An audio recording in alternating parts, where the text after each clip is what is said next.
Guys, welcome back to the channel. So today we're getting ready to stuff our 403 into the engine compartment, but before we do that, let me show you the new headers we got for this thing. And the exhaust system that we're going to make for it. So let me flip the camera around, let's just jump right into it. Alright guys, so I picked up these Hedman headers. These are obviously for a small block mopar. And there's a lot of differences between these and what I was running, which are those old blackjack headers I picked up from a swap meet. So obviously these are nice ceramic coated headers. I actually got these from Summit Racing at their scratch and dent area for $150. These retail for like $600 and some dollars. So I couldn't find a single thing wrong with these. I talked to a buddy of mine that works for Summit Racing. He says most of the time they're returned because there was a small blemish on them or somebody tried to put them in and figured it was too much work for them. But anyway, so we got these for $150, and let me go grab one of those and I'll show you some of the big differences. Now, these things have been abused. I paid, I think, $40 for these at a swap meet years ago. And they have finally shown their age. You'll notice these are a very thin flange compared to, here, which we have a much thicker flange. Now, I don't have these bolted down tight. They're just, run down. So that flange is a little thicker than this flange for sure. We'll just kind of set it here so we can talk about a few differences. Now, one thing you'll notice is, see how this tube comes down like that? Notice how this tube does more of a zigzag. Now, if you notice, I had to cut and modify the tube because it was hitting the torsion bar. So hopefully when we run the steering through here and with all that, we clear, all the torsion bar, we clear the steering and everything else that I was hitting here.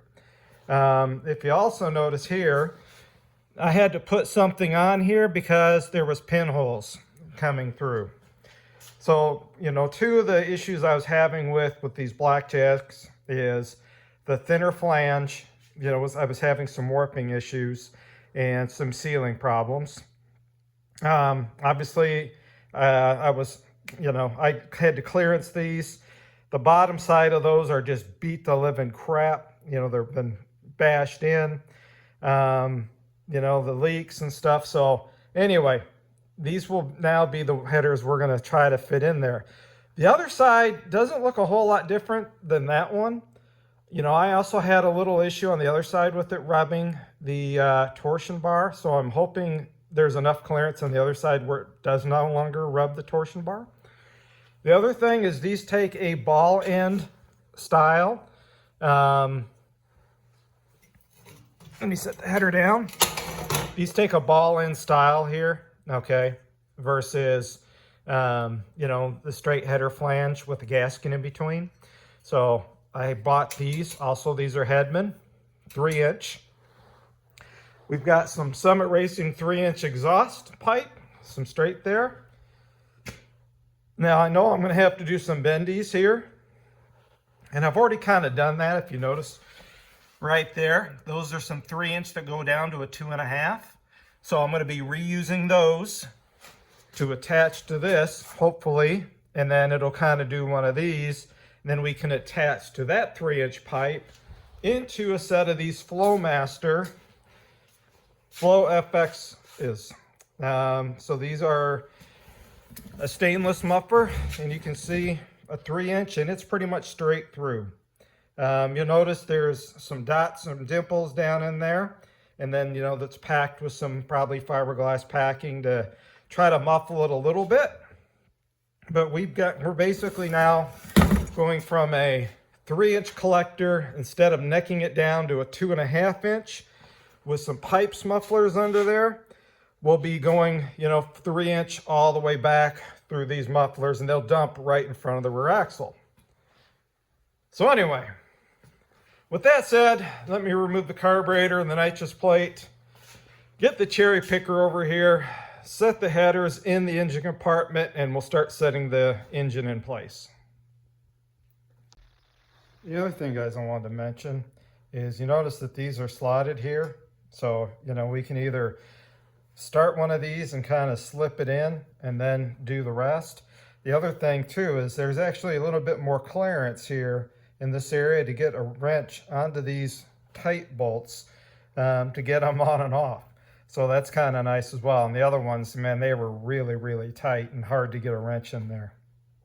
All right, guys, we've got the engine off the stand and sitting on the cherry picker. We've got the headers kind of sitting in place. I think this one's sitting up too high. That one's probably sitting too low. But we'll start just kind of finagling the engine in, and we'll play with the zip ties and, work the headers around, see what we can come up with.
Well, guys, I'm not sure how well the time lapse turned out, but we'll show you what it is. Basically, that side went in real easy. This side wasn't actually too bad because I had the engine tilted further back. That side was able to gum in.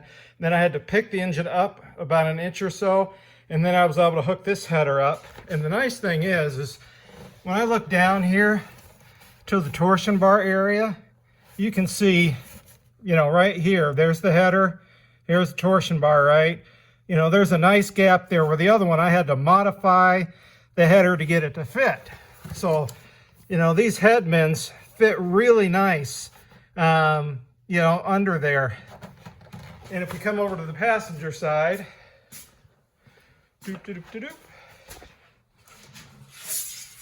you'll see the same thing. There is plenty of clearance right down here, okay, between the header tube, the oil filter, and the torsion bar. There we go. Header tubes and the torsion bar, because they were hitting on the other header as well, and there's a ton of clearance here. So once we get the transmission in and the cross member in, we'll have to recheck everything.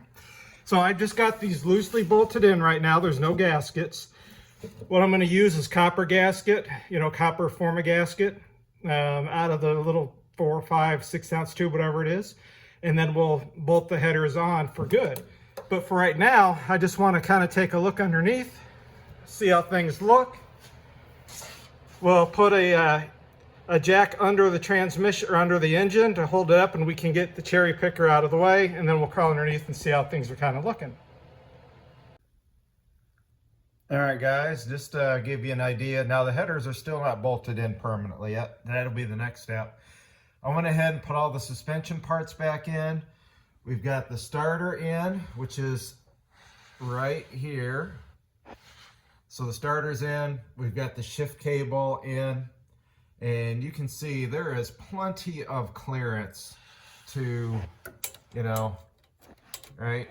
Plenty of clearance to the suspension, to the torsion bars. I mean, there's actually a ton of room to get in here to do starter. There's room in here to do work in this area, which these headers fit much better than the other ones.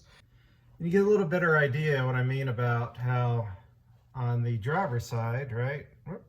over here, you know, I can just do a little bendy, come right through.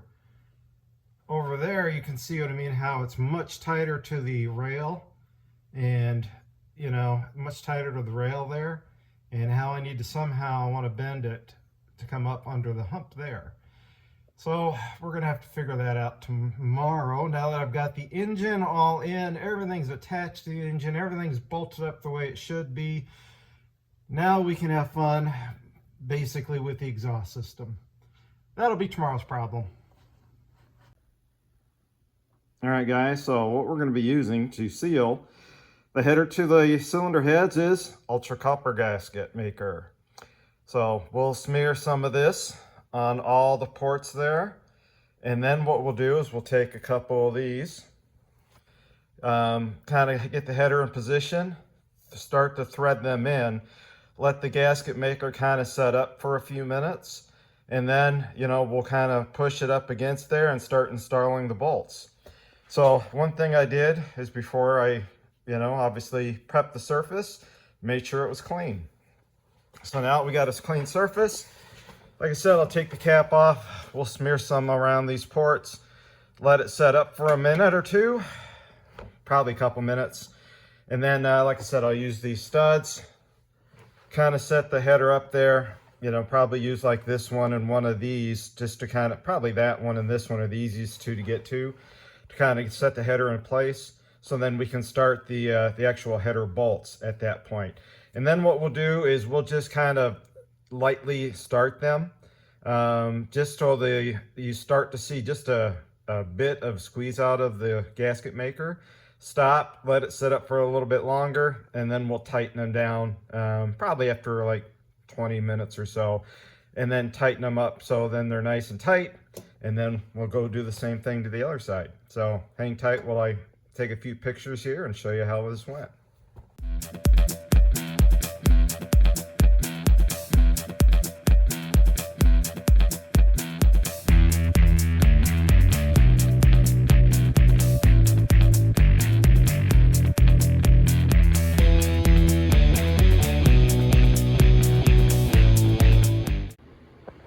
All right, guys, there we go. Same thing as the other side. This one was a little harder, right? We had to kind of, it got wedged down in there. I had to lift it back up, kind of hit a little bit of the silicone or the copper gasket maker. But once I kind of got the header lifted up, you know, basically you can see I've got good squeeze out. You know, the bolts were easy to tighten and get to. So, you know, I'm going to call these headers a win, because, man, they fit really nice compared to those other ones. Except for, right, what I got to do down there on that passenger side. I'll show you the exhaust, how we're going to mock it up, and see what we can do from there. So here, guys, is the passenger side pipe that I had to make up, so I could get the bend in there and we can hook it up with a V-band. So you can see I've got my O2 sensor bung welded in now, so we can, you know, check our air fuel reading. So she is all welded up. I need to change this V-band end out, and then we can, you know, bolt in the exhaust hopefully here real soon for the final time. All right, guys, so basically, right, here is the end of the header. We've got a V-band kind of to the collector. Here is, you know, the driver's side. You saw the passenger side earlier, what I had to do to it. Basically 2 straight pipes going back. And then there's our Flowmaster FX mufflers. So this is a 3-inch exhaust now. Before I was running 2.5 inch, but I'm also running now 43 more cubic inches in the car. And it basically dumps at the rear end. So there's nothing going over their axle or anything like that. So how does this sound? I don't know yet. I need to get a new neutral safety switch for the transmission, and I want to replace it before I fill it full of transmission fluid, and then we'll fire this thing up and we'll see what the exhaust system sounds like. It's alive! And we got awesome oil pressure.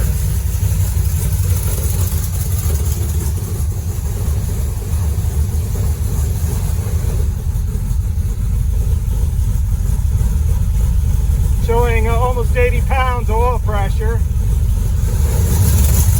And listen to that exhaust.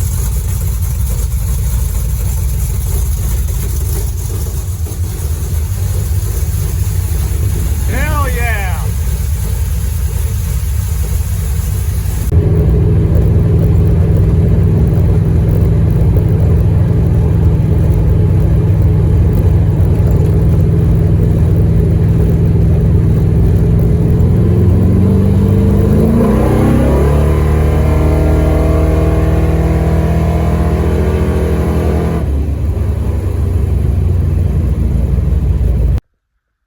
Alright guys, so we've put 47 miles on it today. Get the engine broke in. She ran like a champ. It was about 46 degrees 46 degrees today in Michigan. The sun came out for a little bit, so we were able to get some miles on it. She ran flawless. So I still want to get another 50, 60 miles on it easy to get it broken in some more, you know, before we take it to Florida in January for sick week. So, you know, it's gonna be colder tomorrow, snow on Thursday, you know, so anyway, by the time you guys see this video, it might be sick week when I'm actually driving this. I'm driving this right now in early December, so, you know, you'll see the video series, and actually we had a nice day out today, so she ran good. Anyway, get some more miles on it. We'll see you guys at sick week, see how it performs. Hopefully it picks up, you know, a good second on engine alone. And then we'll see. I don't know if we're going to run any nitrous through it at sick week. I really want to just run like 11.4, 11.3 on normally aspirated, not nitrous assisted, and see how it runs. Anyway, thanks for watching, guys, the whole series. And I hope this helps you when you're building an engine or a stroker engine, things that you can run across, you know, and what you got to do to make everything work. Anyway, guys, take care. See you on a future upload.